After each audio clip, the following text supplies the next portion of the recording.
নমস্কার বন্ধুরা, আমি শ্রাবণী। আমি আবারও চলে এসেছি আরও একটি রেসিপি নিয়ে। চলো রেসিপিটি তাহলে একবার দেখে নিই। আজকের রেসিপি মূলো শাকের। প্রথমে মূলো থেকে শাকটাকে আলাদা করে নেব। এরপর শাক ও ডাঁটা আলাদা করে নিয়েছি। শাক ও ডাঁটা আলাদা করে নেওয়ার পর শাককে আমি ছোট ছোট টুকরো করে কেটে নিয়েছি। মূলো শাক কুমড়ো দিয়ে রান্না করব বলে কুমড়োও ছোট টুকরো করে কেটে রেখেছি। রান্নার শুরুতে আমি কড়াইয়ে একটু সর্ষের তেল দিয়ে নেব।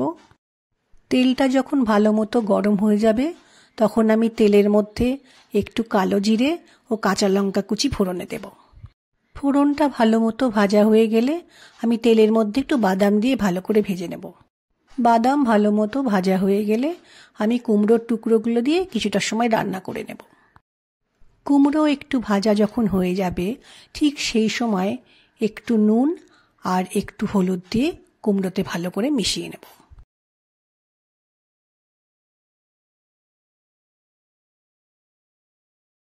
কিছুটা সময় রান্না করে নেওয়ার পর কেটে রাখা শাক কুমড়োর মধ্যে দিয়ে কুমড়োর সাথে শাকটা ভালো করে মিশিয়ে নেব।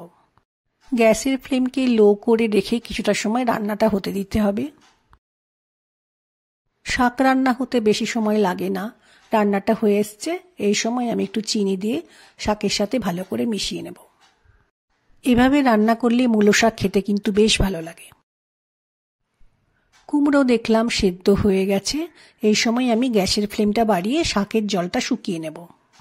মূলো শাকের তরকারিটা আমার রান্না হয়ে গেছে।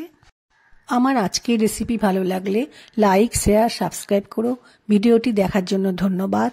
আজ ভিডিওটা এখানেই শেষ করছি। ফিরে আসছি আরও একটি রেসিপি নিয়ে।